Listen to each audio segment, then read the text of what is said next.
ഈ ഉറക്കം തൂങ്ങിയെ എന്തിനാണ് ഇങ്ങനെ കൊണ്ടു നടക്കുന്നത്?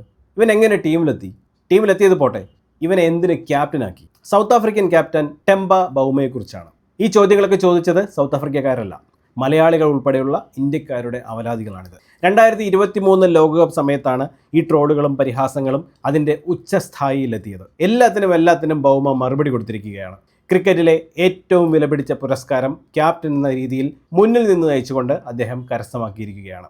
അദ്ദേഹത്തെ കളിയാക്കാൻ ഇനി കുറച്ച് പേരെങ്കിലും അല്പം മടിക്കും. സത്യത്തിൽ ബൗമ ഇങ്ങനെ പരിഹസിക്കപ്പെടാൻ കാരണം എന്താണ്?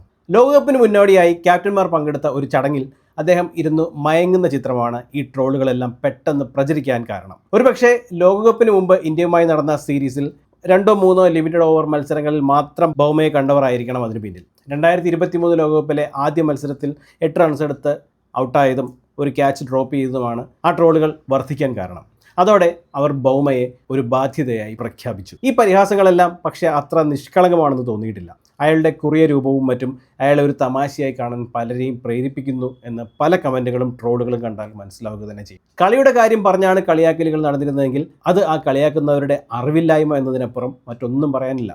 കാരണം ഏകദിന മത്സരങ്ങളിൽ അപ്പോഴും ബൗമ ഒരു സൂപ്പർ സ്റ്റാർ തന്നെയായിരുന്നു. ആ സമയത്ത് അദ്ദേഹം അവസാനം കളിച്ച 10 ഏകദിനങ്ങളിൽ 3 എണ്ണത്തിൽ സെഞ്ചുറിയും ഒരു 90 നോട്ട് ഔട്ട് ഉൾപ്പെടെ 2 എണ്ണത്തിൽ അർദ്ധ സെഞ്ചുറിയും നേടിയിരുന്നു. ആ വർഷം ഏകദിന മത്സരങ്ങളിൽ മിനിമം 500 റൺസ് നേടിയവരിൽ ഏറ്റവും മികച്ച 4ാമത്തെ ആവറേജ് ബൗമയുടേതായിരുന്നു. അന്ന് ഇംഗ്ലണ്ടിനെതിരെയും ഓസ്ട്രേലിയക്കെതിരെയും എല്ലാം ബൗമ നടത്തിയ ഒറ്റയാൾ പോരാട്ടങ്ങളെല്ലാം ഒറ്റയടിക്ക് ക്യാൻസൽ ചെയ്തുകൊണ്ട് അവർ ട്രോളുകൾ അടിച്ചിറക്കുകയായിരുന്നു. അദ്ദേഹം ലോകകപ്പിൽ കൈവിട്ട ക്യാച്ചിനെ കുറിച്ചുമുണ്ടായിരുന്നു ട്രോളുകളിൽ പരാമർശം. ആ ട്രോളുണ്ടാക്കിയ സുഹൃത്തിനോട് ഒരു കാര്യം പറയുകയാണ്. ഒരു ഇന്നിങ്സിൽ ഏറ്റവും അധികം ക്യാച്ചുകൾ എടുത്ത ലോക റെക്കോർഡിൽ 2ാമത്തെ സ്ഥാനത്തുള്ള ഒരു പേരാണ് ബൗമ. അതും ഒരൊറ്റ ശ്രമത്തിൻ്റെ പേരിൽ നിങ്ങൾ ഇല്ലാതാക്കാൻ നോക്കുകയാണ്. അതും പല അസാമാന്യ റണ്ണൌട്ടുകളും ഇന്നർ സർക്കിളിൽ പറന്നുകൊണ്ട് ചെയ്യുന്ന ബൗമയെ. ഇങ്ങനെയുള്ള പോസ്റ്ററുകൾ മാത്രം കണ്ട് ബൗമയുടെ പ്രകടനങ്ങൾ ശ്രദ്ധിക്കാത്തവരുടെ മനസ്സിലുണ്ടാക്കുന്ന ഇംപ്രഷൻ എത്ര മോശമായിരിക്കും. ഇങ്ങനെ മനസ്സിൽ പതിയുന്ന ചിന്തകളാണ് പിന്നീട് പല കളിക്കാരെക്കുറിച്ചും പലരുടെയും മനസ്സിൽ മിത്തുകൾ സൃഷ്ടിക്കപ്പെടാൻ കാരണം. ഇന്നിപ്പോൾ വേൾഡ് ടെസ്റ്റ് ചാമ്പ്യൻഷിപ്പിൽ എന്താണ് ബൗമ ഇത്ര മലമറിച്ചത് എന്ന സംശയമുള്ളവർ ഉണ്ടാവും.